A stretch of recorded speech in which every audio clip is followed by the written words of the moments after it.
السلام عليكم ورحمة الله وبركاته. deegaanka aad ku nooshahay iyo qaadashada cunto nidaamsan oo isku dheelitiran iyo samaynta jimicsiga uu jidhkaagu u baahan yahay ayaa qayb weyn ka qaata korriinka lafaha iyo caafimaad qabkoodaba.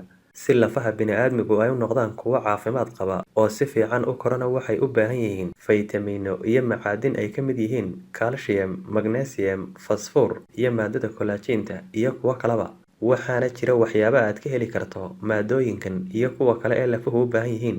waxyaabaha aad ka heli karta maadooyinkan iyo kuwa kale ee lafuhu u baahan yihiin dadkana lagula taliya inay isticmaalaan waxaa ka mid a lowska oo qani ku ah magnesiumta iyo macaadin kaleba. kalluunka gaar ahaan nooca la yidhaahdo salmon wuxuu qani ku yahay faytamin D-ga, waana faytamiin aad ugu muhiima lafaha. caanaha oo ay ku badan tahay calciumtu ayaa iyaguna lafdhabar u ah caafimaad qabka lafaha iyo korriinkoodaba. waxaa kaloo iyaguna u fiican caafimaad qabka lafaha liin macaanta freeshka ah iyo muuska iyo dhammaanba khudaarta cagaaran.